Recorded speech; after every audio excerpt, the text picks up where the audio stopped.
Valor.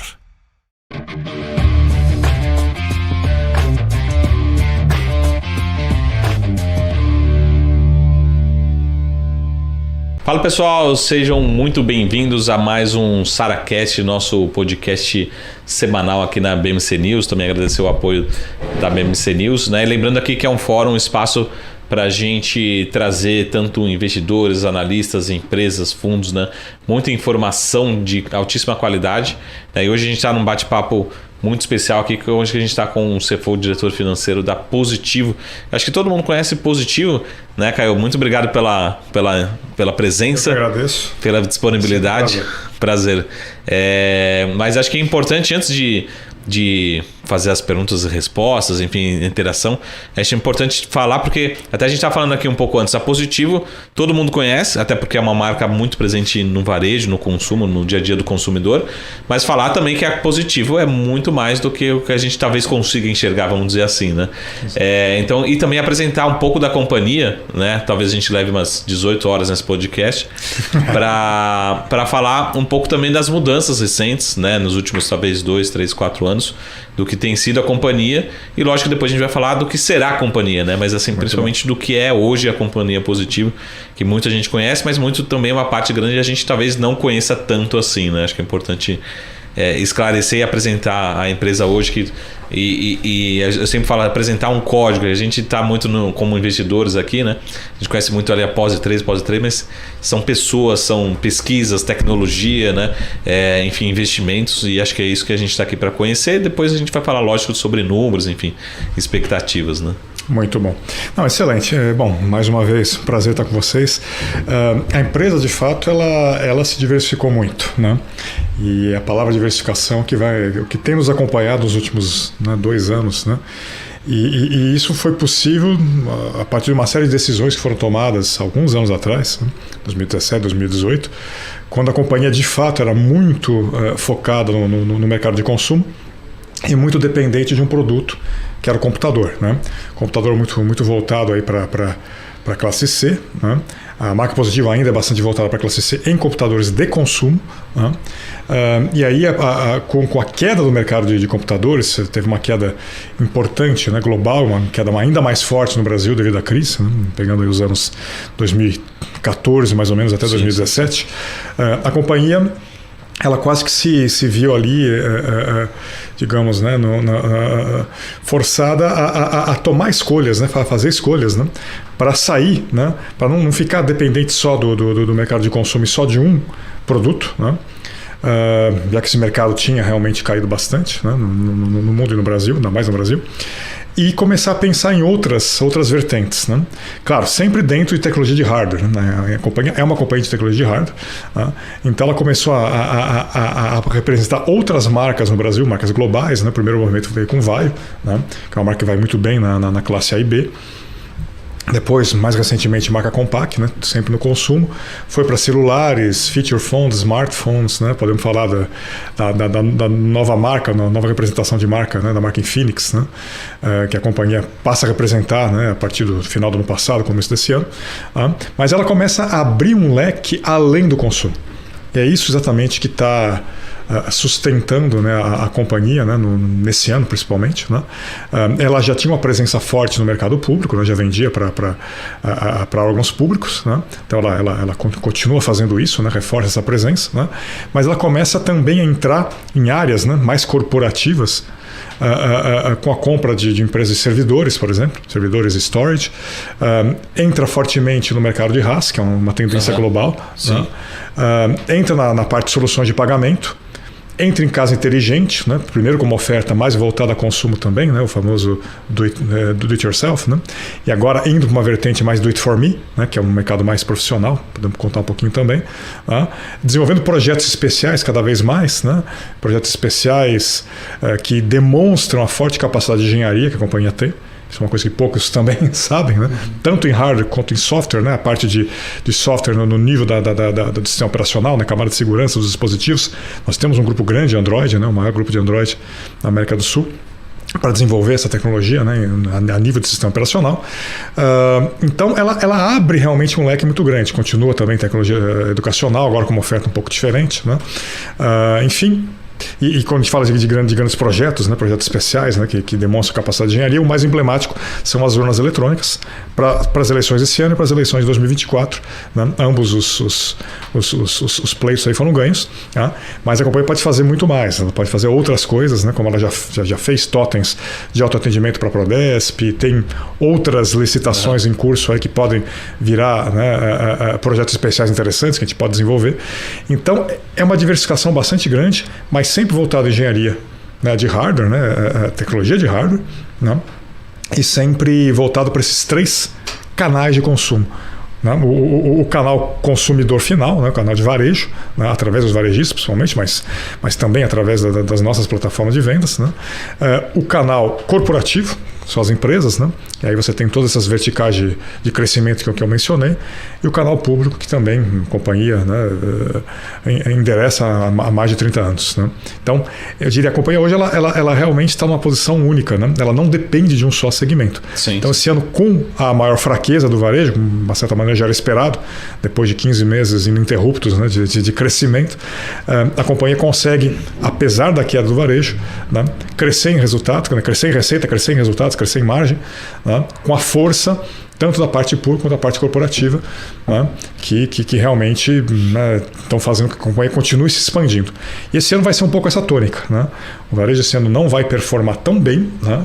Ele vai ter uma queda em relação ao Posso interromper um pouco? Claro, por favor. O bom e o ruim do podcast é que a gente já está no olho no olho, já vai vamos lá. intervindo aqui no meio do caminho. Mas antes de passar das expectativas, é só para dar um passo para trás.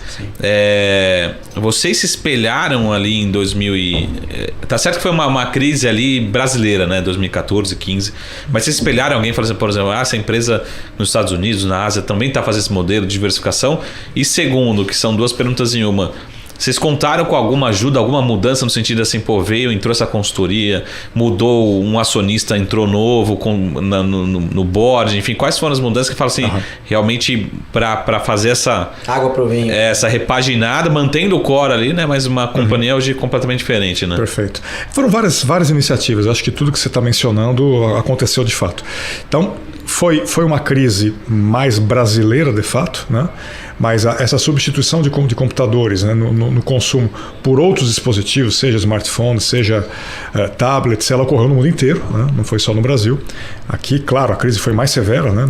A gente fala da queda do mercado de PCs, acho que só teve paralelo semelhante com a queda de caminhões, por exemplo, aconteceu na indústria automotiva. Né? Também caiu 70%, os PCs também caíram 70%, no mundo caiu 30%, que caiu mais. Né? E aí, de fato, a companhia ela fez uma lição estratégica, né? uma revisão estratégica com apoio sim de consultoria em estratégia, né? que nos apoiou em 2 ocasiões pelo menos, né? Nessa ocasião, 17 e 18, para fazer um planejamento de longo prazo e pensar em que vertentes, né, em que avenidas, né, de crescimento que assim as nomeia, né, a companhia podia, né, crescer mais, ela podia endereçar melhor. Né? E mais recentemente, no final de 2020 até meados de 2021, essa mesma consultoria ela voltou e aí nos ajudou a desenhar os planos estratégicos para cada avenida, né? Com faseamento, né, várias fases, etc., né, e que dão todo o suporte, toda a musculatura para a gente realmente crescer, né, como eu mencionei, né, seja na parte de servidores, seja em hardware as a service, seja em casa inteligente, seja na parte de soluções de pagamento, seja em tecnologia educacional, seja em serviços, porque hoje, né, uma vertente de crescimento muito forte para a companhia, né, além do HaaS, né, o Hardware as a Service, são os próprios serviços, né, de assistência técnica, de manutenção, de reparo de maquininhas de pagamento, né, de laboratório, etc., que a gente está conseguindo desenvolver no portfólio, né, e é a melhor decisão, né, a se tomar para você ter melhores retornos sobre o capital, porque isso carrega menos capital de giro, a gente é uma companhia de capital de giro, né? E traz melhores margens. Né? Então, o crescimento em serviços também é algo que a gente está promovendo fortemente. E aí, toda estratégia, seja a estratégia orgânica, que é bastante clara e foi desenvolvida com o apoio da consultoria, seja eventualmente alguma estratégia não orgânica, ela vai passar por acelerar esses negócios, né, que têm melhor retorno sobre o capital, né, e que podem continuar essa diversificação para a companhia com ótimos retornos, né, sobre o capital investido. De fato, houve apoio. Além disso, outra coisa que você mencionou também meio en passant, mas é a realidade, né? A empresa são pessoas, né? Sempre são pessoas. Sim. Então, o que se fez também foi se trazer gente nova, né? Seja para cuidar de negócios, seja para ter um foco maior no negócio corporativo. Isso foi feito, nós trouxemos um vice-presidente focado nessa área corporativa, né? Porque antes isso se misturava um pouco com o mercado público e não era a melhor maneira, né, de promover nem uma frente nem a outra. Então hoje existe um foco forte na parte pública, como já existia, existe um foco bastante forte na parte corporativa e em serviços, né? Que é isso que a gente acredita que no futuro vai crescer mais dentro do portfólio da companhia. E claro, mesmo dentro do consumo, a gente também definiu prioridades, né? A gente quer ter mais capilaridade, a gente entrou em varejistas menores, né, que são grupos que crescem, né, grupos mais regionais que crescem bastante. Além disso, a gente reforçou o portfólio. Então nós temos 3 marcas para PCs e temos agora uma nova marca para celular, a marca Infinix, que é a representação do 4º maior grupo, né, do mundo em smartphones, a Transsion, e que é um aparelho muito bem configurado. Nós acreditamos muito no potencial desses aparelhos. A gente quer realmente crescer e ter um market share relevante na parte de celulares dentro desse mercado, né, nessa faixa de preço entre R$ 1.500 e R$ 3.500, onde você tem um crescimento ainda no Brasil, que é exatamente o miolo da pirâmide, né? A gente não tinha um produto justamente para endereçar essa faixa de mercado, agora a gente passa a ter. Então temos estratégias bem definidas para cada unidade de negócio, né, para cada vertical, e temos muito foco agora, né, porque temos as pessoas certas para cuidar desses negócios e desenvolver a companhia. Uhum. Maravilha. Fala, Alex, eu estou me coçando aqui, eu tenho muitas perguntas. Mas eu quero agradecer aqui o Caio e também lembrar, né, para quem me acompanha também, a gente fala muito, né, eu marco de positivo toda semana, praticamente todos os dias. E uma provocação que eu até fiz nas redes sociais, né, eu e o Saravá, a gente faz muitas lives e fala do case, que foi até mesmo que você fala mesmo nos eventos, que é a questão da pesquisa da consultoria da EDC, né, que projeta ali uma queda de 15% no mercado de computadores. Você está falando agora há pouco, né, com a Rafa aqui do time de RI sobre isso. E foi divulgada uma pesquisa, né, uma outra pesquisa da FGV, que falou o contrário, né, ou seja, o mercado de computadores no Brasil vai crescer mais de 10% aqui no Brasil. Né, ou seja, eu queria saber o seguinte, já está no meio do ano, né, já está aí junho, julho, e como que está aí, claro, a gente não pode abrir muito aqui, mas como que está você acha que vai cair realmente 15? Será que pode estar próximo do 0-0, próximo do ano passado em relação a volumes? Que a gente sabe que mesmo com toda essa estratégia que você falou de consultoria, do Hélio, ao longo dos 3, 4 anos, ainda quando a gente fala em relação a percentual de receita, ainda é bem grande, né? A gente está falando aqui de mais de 30%, 40%, né, em relação do consumer e de computadores. Então isso também pode ser um fator ali, aí de novo, olhando para números públicos divulgados, buscando ali próximo naquele que todo mundo, né, fica batendo ali no RI. Você acha que vai chegar naquele raio do guidance de receita bruta? E acho que essa conjuntura aí, como que você enxerga nessa questão de consumer aí, Caio? A pergunta são várias. São várias, mas interessando uma com a outra. Vamos tentar endereçar. Vamos falar de tudo, né? Vamos lá. Veja, a queda de 10% a 15%, ou próximo de 15%, é do mercado de consumo, né? Não é o PC como um todo. Sim. O PC como um todo, obviamente, existe uma compensação. E a gente vê no ritmo mensal, né? A cada novo mês, né, que passa, que os dados são publicados, né? Quanto cresceu, quanto caiu em relação ao mesmo período anterior, tem havido crescimento. Tá? Mas esse crescimento está muito focado na parte corporativa. Sim. Tá? Então, acho que em mês de abril, vou falar o número, né, de cabeça, né? Chutar jamais. Né? Que, se eu não me engano, foi um crescimento de 4% em PCs em relação ao mesmo período do ano passado. Mas esses 4% embutem, né, um crescimento bem mais forte na parte corporativa. Então, o que é a nossa leitura? Nós vamos crescer com o mercado de PCs no ramo corporativo, com certeza, esse ano. Já estamos crescendo, né? Tem crescimento quanto no passado, né? É um crescimento até bem razoável, né? Porque você tem muito foco de compra por pequenas e médias empresas, porque a gente conquistou novos contratos em grandes contas, né? com grandes empresas. Então, está tendo uma expansão dessa base. O consumo, isso é uma coisa engraçada, né? Essa queda de 10% a 15%, né, que a gente ainda acredita que vai ser isso no cômputo geral do ano, talvez um pouco mais, né? Ela não é o que se viu no primeiro trimestre, mas a foto do primeiro trimestre é uma foto um pouco particular, né? Nós vimos que no primeiro trimestre houve um elemento, né, adicional, né? Além, obviamente, de todo o impacto, né, da alta de juros, inflação, né, no consumo das famílias, né, que isso obviamente tem sido a tônica e vai ser a tônica durante o ano, né? Enquanto os juros continuarem crescendo, nós tivemos também um fenômeno de estocagem, muita estocagem, né, na ponta varejista, né, no final do ano passado e durante o primeiro trimestre desse ano, o que na verdade fez com que os varejistas não disparassem novos pedidos de compra. Então nós temos, né, dois indicadores, né, a gente chama a gente chama de sell-in, o outro a gente chama de sell-out. Né? Sell-out é quando o varejista vende efetivamente o produto na ponta. E o sell-in é quando você vende para o varejista. Obviamente que a diferença é o estoque, justamente.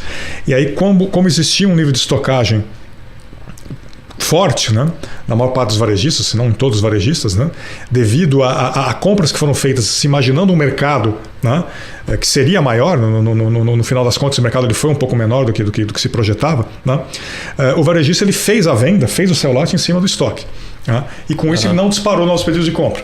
Então, as empresas que vendiam para os varejistas, isso é o varejo como um todo, tá? Não estou falando só de eletrônicos, nem só de PC, né? Todo o varejo sofreu, né? E basta ver os números, né, do primeiro trimestre dos varejistas. Né? E a gente, então, teve uma queda nesse segmento de consumo, trimestre contra trimestre, de 69%. Né? Foi um número muito relevante a queda. Né? Mas justamente porque não houve esse sell-in. Né? Eles fizeram sell-out a partir do estoque. O que nós começamos a perceber a partir de abril? Né? Uma retomada gradual.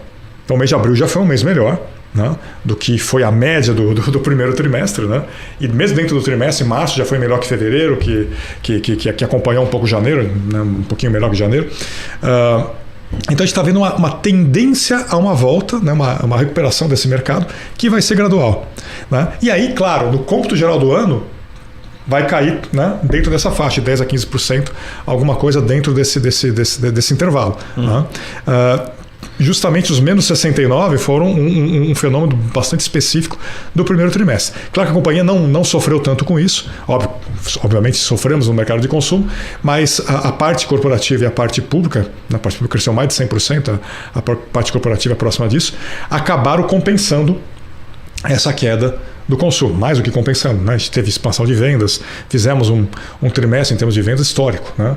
Nunca num primeiro trimestre a gente tinha feito uma venda de 1 bi 200. Né? Então foi algo assim bastante significativo, né? Com expansão de margem EBITDA, inclusive, né? Apesar da queda do consumo. Então um pouco isso.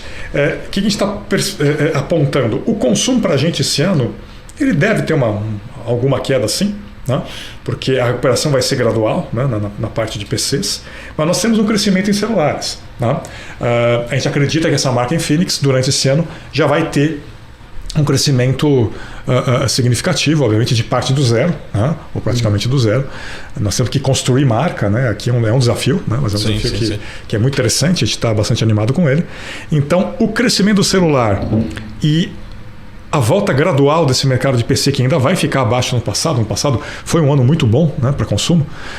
Deve fazer com que, para a gente, essa equação do consumo ela praticamente se balanceie esse ano. Né? Isso vai acontecer ao longo do ano. E aí, a força do mercado público, onde você tem uma receita praticamente dada, né, que nós também indicamos, né, junto com o guidance de receita, e a expansão do mercado corporativo e da parte de serviços, vão permitir que a gente chegue, né, no guidance, né, e aí a gente está bastante animado em chegar, né, de fato, talvez na parte superior, no raio do guidance. Né, e isso vai ser feito, né, praticamente metade dessa receita vai ser feita dentro da unidade de negócio área pública, né? Como nós já indicamos, né? A gente tem uma receita já ganha para o ano, contratada, de 2 bi 100, mais 900 milhões de urnas. Isso dá 3 de 6, né? Se a gente pegar o high, né? Já é mais ou menos a metade da receita. Então, esse ano a composição ela vai ser bastante diferente do que ela tem sido nos últimos anos. Né? E aí, olhando para frente, eu diria o seguinte, eu acho que se você fizer uma simplificação na companhia entre B2B e B2C, né? O B2C é o consumo, o B2B é a soma dos outros dois segmentos, né? Dos unidades de negócio. Nós acreditamos que você vai ter não só um equilíbrio aqui, né? Como olhando para frente, provavelmente o consumo, você bem colocou, né? entre 35% e 40% da receita, acho que isso é uma coisa que se mantém ao longo do tempo, mas a companhia já vai fazer uma mudança, né, bastante radical em relação aos últimos anos. Né? Se essa faixa do B2B, ela realmente representar de 60% a 65% da receita, olhando para frente. Né? A gente acaba virando uma companhia muito mais voltada, né, ao mercado corporativo, né, ao mercado de instituições públicas também, né, não deixando de ser relevante no consumo, mas fazendo essa guinada, né, que aí consolida essa diversificação que a gente conquistou, né, ao longo do ano passado, desse ano, né, e acho que isso vai ser muito salutar, porque a companhia ela não vai depender definitivamente de nenhum segmento, né, muito especificamente, ela vai ter um equilíbrio entre canais de venda muito melhor. Muito bom. Só para entender, esse resultado do B2B agora, você acha que é um fruto do cenário macro que a gente está vivendo? Acho que a gente fazendo esse podcast aqui presencialmente já está todo mundo voltando para os seus escritórios, enfim, falando, pô, meu computador é de 3, 4 anos atrás, né? Talvez não consiga nem rodar um Windows novo, enfim. Ou também tentar equilibrar do que é também fruto dessa mudança da companhia. Provavelmente vocês investiram mais, contrataram pessoas também, e talvez, eu posso estar errado aqui, mas eu não vejo uma outra empresa competindo com vocês, pelo menos não nessa magnitude, nesse mercado, né? Com talvez 3 boas marcas, né, para atender todo o tipo de empresa, todo tipo de empresário, de funcionário, enfim, porque de repente é um mercado que seja um oceano azul, e de repente essa é a provocação que eu quero fazer. Independente do varejo, né, nos próximos 2, 3 anos, vocês cresçam, porque tem um mercado corporativo aí meio pouco explorado, vamos dizer assim, né? Eu acho que é um pouco uma combinação das duas coisas. É de fato um foco maior, né, pelas empresas em tecnologia, e é uma coisa que a gente acredita que veio para ficar, né? A tecnologia vai permear a sociedade, seja em consumo, seja na área corporativa, né? Você tem trocas mais frequentes também, né? Com o modelo híbrido, né? As pessoas acabam comprando mais notebooks, por exemplo, em detrimento de desktops. Sim. As trocas são um pouco mais frequentes, né? Você volta a ter investimentos maiores, né? Empresas que represaram o investimento, né? Até durante a pandemia, né? O que se viu foi isso, né? Foi muita venda para consumidor final, e as empresas em compasso de espera, as escolas em compasso de espera, os governos em compasso de espera, né, esperando que realmente ia sair disso tudo. Né? Acho que hoje está bastante claro, né, não só para as empresas, mas com os próprios órgãos públicos, né, que eles precisam investir em tecnologia e continuar investindo. Então tem um pouco essa mudança. Né? Tem de fato todo o foco que a companhia está colocando nesses mercados. Né? E o portfólio, né? A gente tem um portfólio mais completo para servidores, a gente sabe que servidores vão crescer, tem tendências aí, hiperconvergência, computação de borda com 5G, tudo isso, né, vai dinamizar esse segmento. Né? Estamos entrando forte em RaaS, né? RaaS já é 40% das transações com empresas, né, que a gente faz hoje. Né? Então exatamente, já aumentou. Crescer mais de 100%. Né? Exatamente, e tem crescido 100% ano contra ano. Né? Claro, vai chegar uma hora que não vai crescer 100% sempre, mas é um segmento que cresce muito. E como a gente entrou agora no Tech Services, né, que é essa nova avenida que a gente anunciou no começo do ano, que a gente conseguir também prestar serviço, né, para parque de terceiros, né, o chamado multimarca. Né? É muito legal. Isso é muito bacana, e a gente pode crescer bastante aqui. Né? Aqui você tem um mercado endereçável, potencial muito grande. Né? A mesma coisa, soluções de pagamento. Soluções de pagamento, nós estamos executando a fase 1 do plano, né? Um plano muito bem desenhado, né, que a gente fez nos últimos anos, né? Para ser o principal, um dos principais, ou o principal player, né, de hardware para maquininhas inteligentes. Né? O Smart POS, né, que é uma tendência de mercado. Né? A gente acredita que o mercado de hardware ainda sobrevive bastante tempo. Né? Você precisa ter uma solução de hardware para fazer, né, o processamento na ponta. Né? Não tem como se prescindir de uma solução desse tipo, por enquanto. E o que a gente quer é crescer nesse segmento, ser um player forte de hardware e embutir serviços também. Né? E o serviço, quando você presta serviço para essa base de POS, né, nós estamos falando de margens bem melhores que a margem do hardware em si, né, que já são margens melhores do que a margem de hardware média da companhia, vamos colocar assim. Então é um crescimento que está acontecendo com a conquista de novos clientes. Né? Nós tínhamos uma dependência, né, até uma exclusividade com a Cielo, né, que caiu o ano passado. Entramos na Stone e vamos entrar em várias outras adquirentes e subadquirentes. Claro, né? O mercado às vezes fala para a gente, poxa, mas vocês não conseguem anunciar alguma coisa? E batem muito com o Pix também, né? Que o pessoal fala, né? Também com o Pix. Mas veja, o processo de homologação nas adquirentes, nos adquirentes, é longo. É longo mesmo. Nós estamos falando de máquinas inteligentes que tem uma série de etapas, né, de segurança, de homologação, etc. Isso leva um tempo, mas nós desde o ano passado já estamos falando com boa parte do mercado, né? A gente quer se tornar um player realmente bastante importante nesse mercado de Smart POS e também crescer no mercado mais mainstream, né, de maquininhas mais simples. A gente fez a parceria com a NextGo justamente com esse intento, né, com esse intuito, desculpa. Ao mesmo tempo crescer em serviços, também na parte de POS, né? Então acho que essa estratégia e esse foco, né, vão fazer com que a gente cresça nesse mercado, além da dinâmica do mercado, né?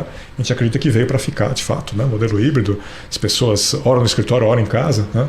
Então realmente vai ter uma demanda muito grande por tecnologia.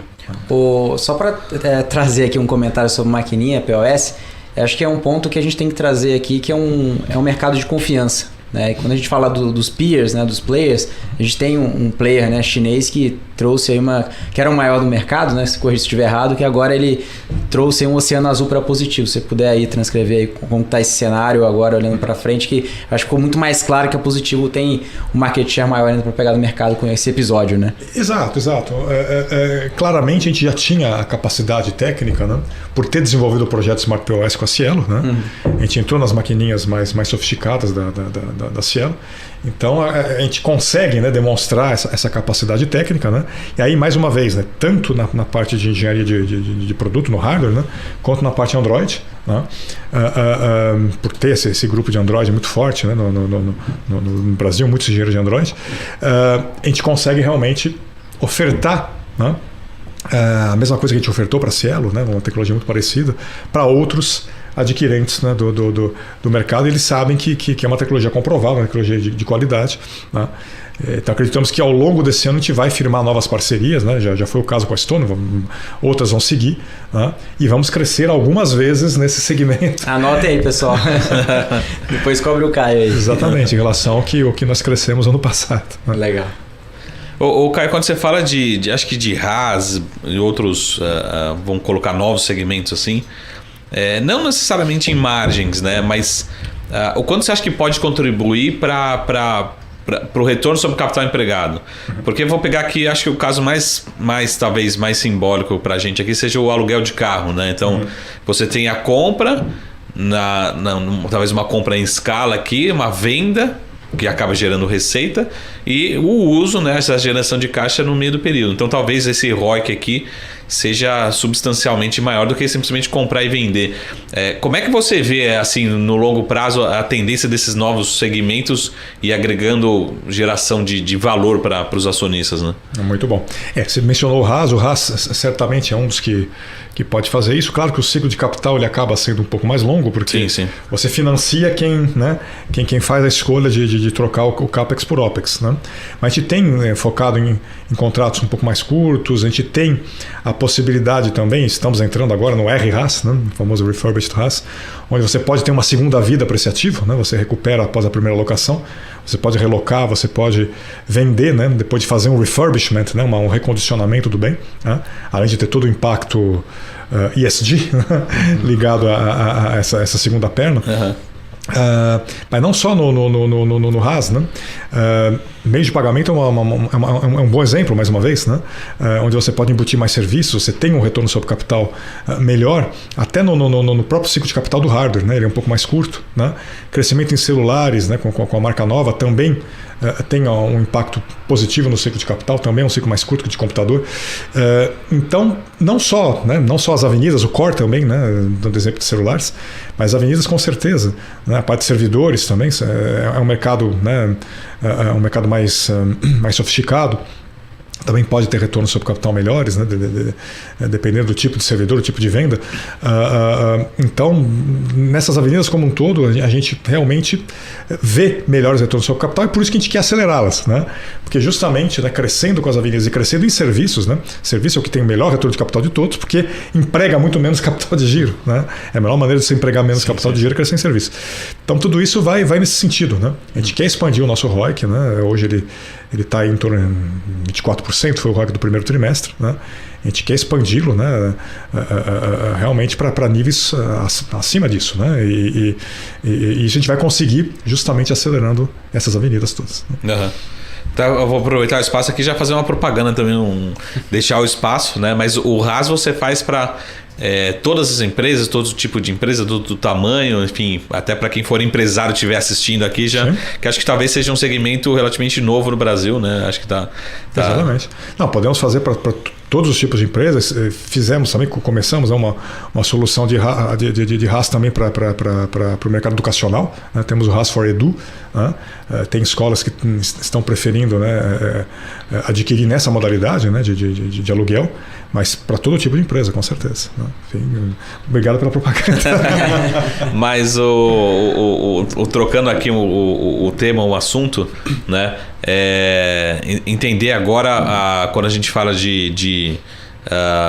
vamos começar a entrar, porque eu até falo para o Alex assim, um papo bom passa muito rápido, né? Verdade. Então a gente entender assim, vocês têm falado muito do guidance, né, da expectativa, mas e talvez busque até ali o middle ou até um high do guidance, né? Entender como os três, vamos colocar os três principais segmentos, como é que eles têm se comportado, porque na minha opinião talvez o que estava bom continuou bom, até de repente surpreender positivamente, como você falou, o corporativo, o governo, mas o que estava ruim também, a gente tem visto nos números assim, talvez não seja tão ruim assim, como você está falando assim, abril, talvez esse sell-in chegando, Consumer, né?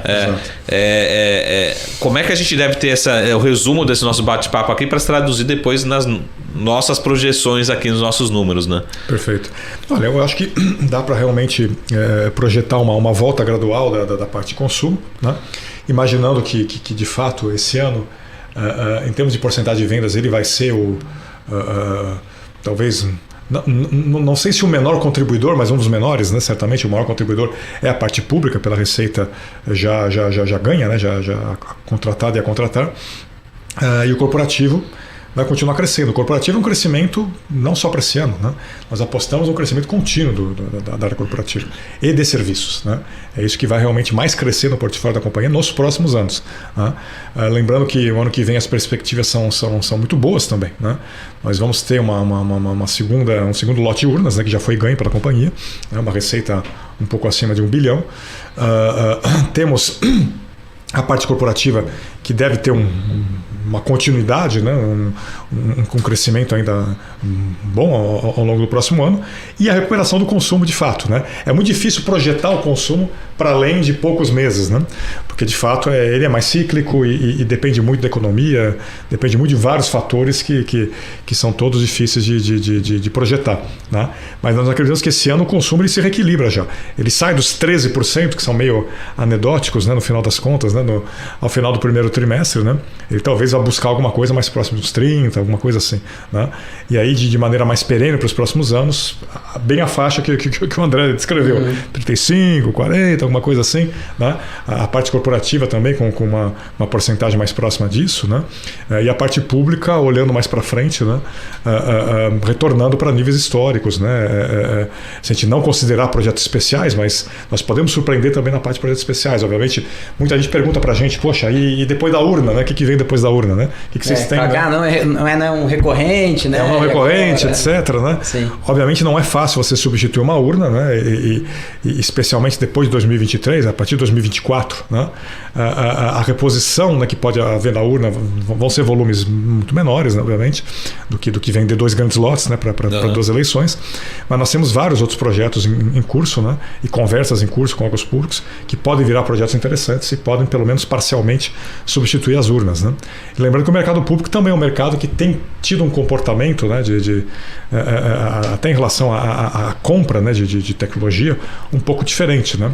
Também tem pedido soluções, está se voltando para uma compra um pouco mais parecida com seria uma compra corporativa, né?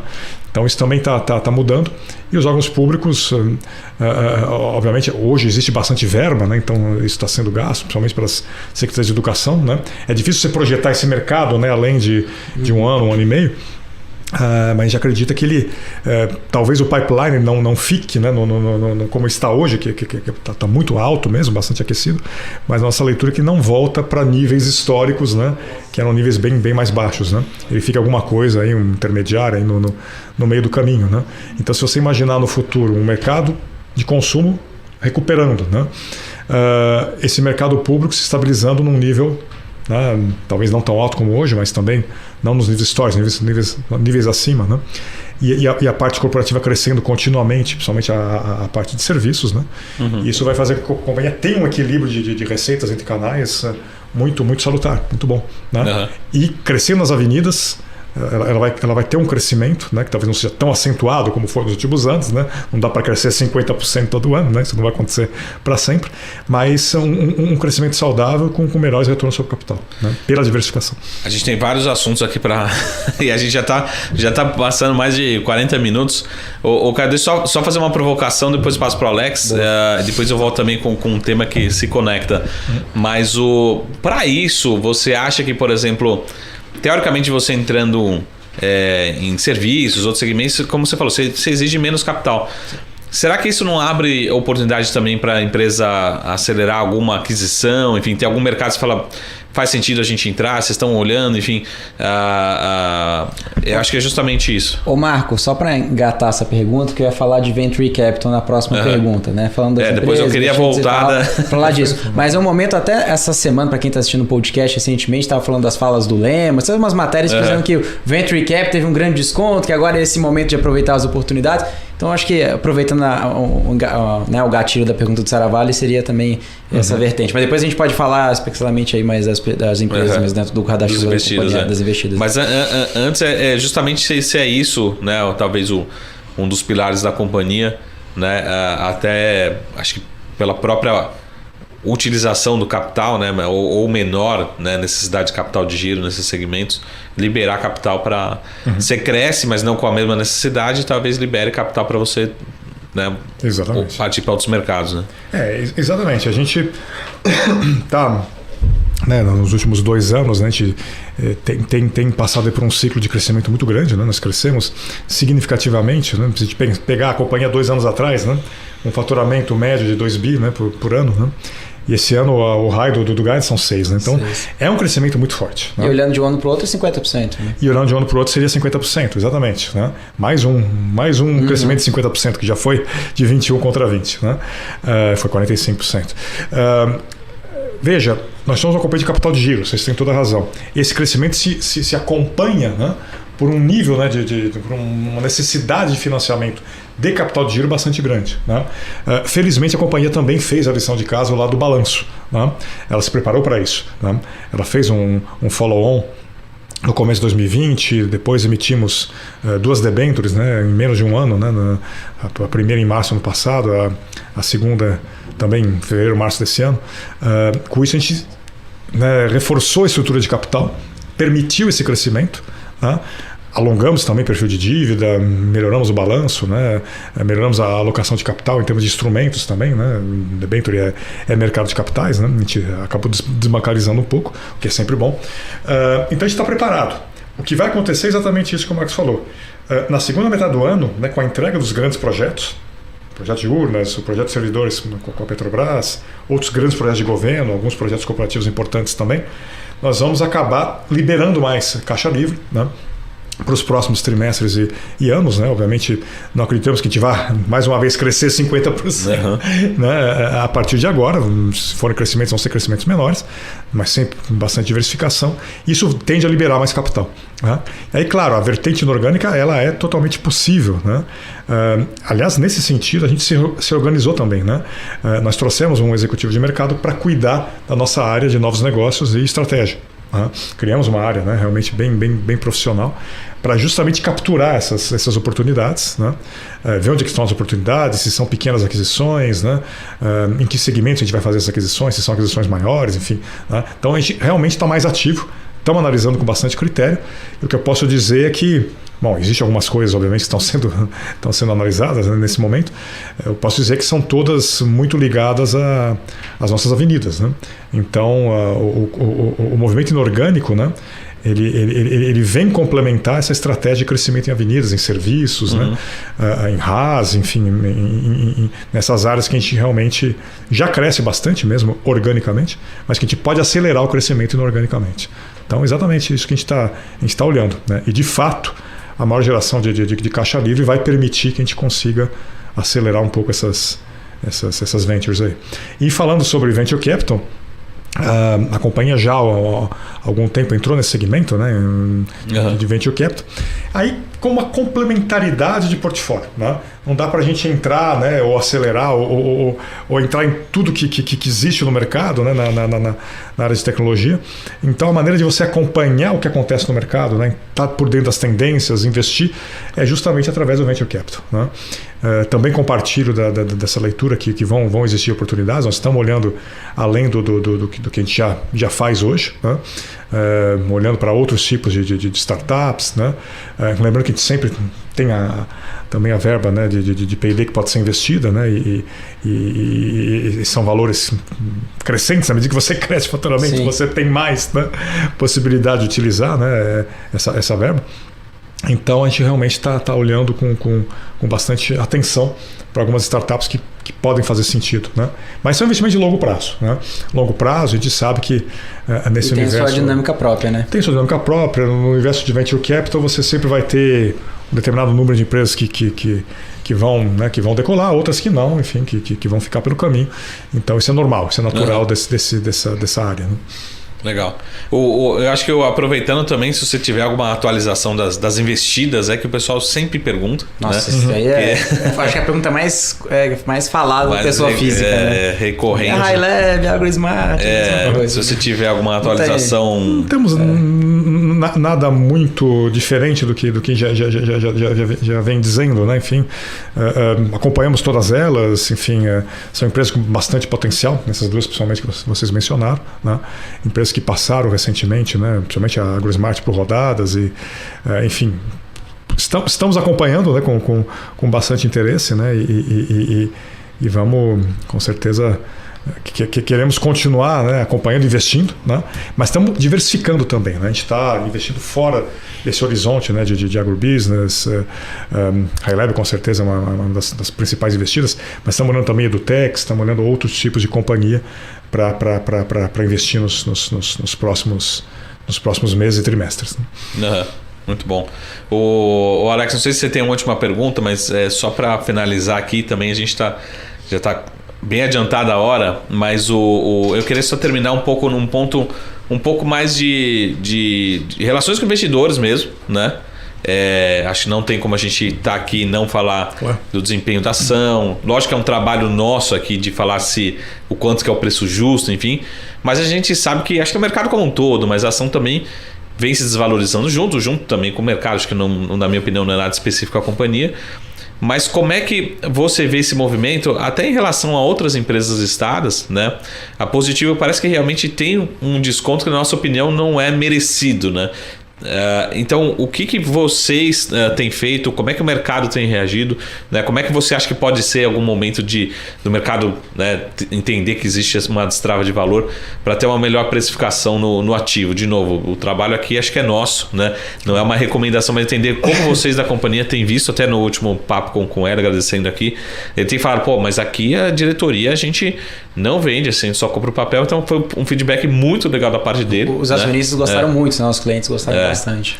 Então, como é que que recado que a gente passa aqui aproveitando esse espaço aqui? Perfeito, mas acho que você resumiu bem, né? Veja, a gente está exatamente nesse momento efetuando recompra, porque nós acreditamos no potencial da ação, a gente sabe que existe, né, uma diferença entre o valor intrínseco, né, e o valor percebido pelo mercado, que pode ser por vários motivos, né?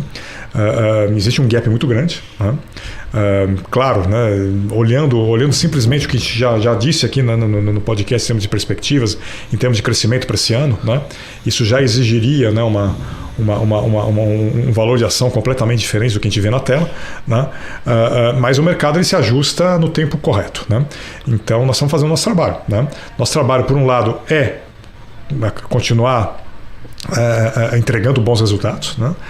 Prometendo menos, entregando mais, obviamente, essa é sempre a melhor estratégia, né? Transformando a companhia continuamente e demonstrando o potencial que tem essas avenidas diferentes, né?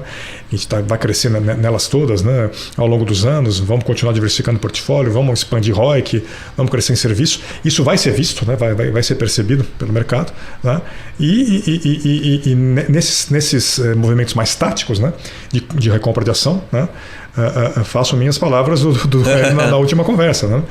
Não só o bloco controlador continuou comprando, né? O próprio Hélio, como a companhia também está comprando, né? Através de um instrumento de equity swap, né? Que nós anunciamos, inclusive, né?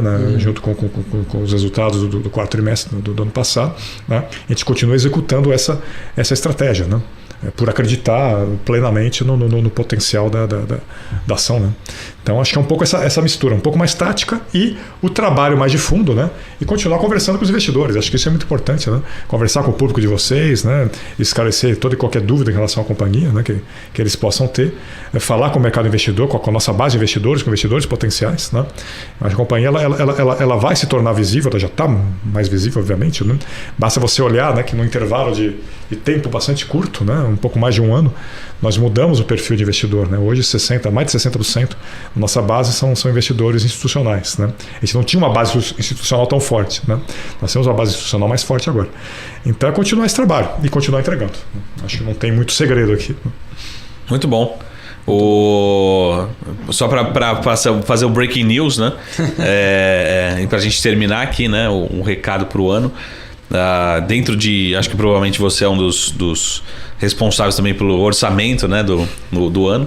Até o momento aqui, sem falar de guide, sem falar também de antecipar resultados, né, mas como é que você tem visto o ano de 2022? Até porque, pegando algumas projeções de economia, né, de economistas, acho que a gente entrou num ano extremamente pessimista, que não vai ser um ano ótimo, mas pelo menos ele vai, como você falou, jogar as expectativas estão lá para baixo, e agora se a gente crescer 1,5%, né, vai surpreender positivamente.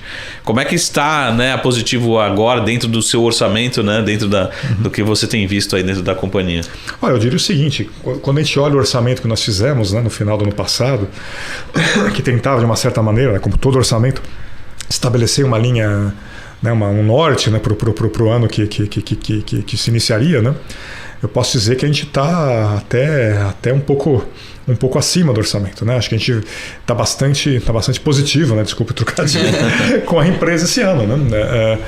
Claro, o mercado de consumo ele talvez esteja um pouquinho abaixo do que a gente projetava, né? Mas muito mais do que compensado, né? Muito mais do que compensado. A gente está tendo um crescimento, né? Tanto na parte pública quanto corporativa, muito legal, muito forte, né? Acima do que a gente esperava, né? Então, continuamos bastante positivos com a empresa para esse ano, né? Não só para esse ano, a gente acredita que a nossa estratégia vai ser bem executada e nós vamos ter uma empresa diversificada, sólida, né? Forte para os próximos anos também. Então, um pouco essa mensagem. Obrigado, Caio, todo o time de RI pelo contato, né? O pessoal lembra de se inscrever aí no site de RI, né? Relações com Investidores, participar das lives, né? Nossa aqui também, mas com a companhia, né? Para receber as newsletters, os comunicados, né? A relação com o investidor é muito importante também, né? Então, inclusive a gente gosta muito, já vou deixar registrado aqui, fazer um autoconvite, né? Já fiz esse convite. Vamos deixar registrado publicamente aqui. Visitarmos, né? Fazer uma visita também a gente sempre gosta, então depois a gente marca, né? Agora com essa reabertura agora. Muito bom. Sempre acompanhar os protocolos aí. Novamente, obrigado, Caio, todo o time de Relações com Investidores da Positivo, né? A gente vai acompanhar os resultados agora do segundo trimestre, né? Não parece, mas daqui a pouquinho, a gente está gravando esse vídeo, mas daqui a uns 10 dias a gente já está acabando o primeiro semestre do ano, né? Já passaram 6 meses do ano. Muito bom. Obrigado novamente, Caio, a todos, e a gente se vê aqui no nosso SaraCast na semana que vem. Até mais. Muito obrigado. Tchau. Tchau.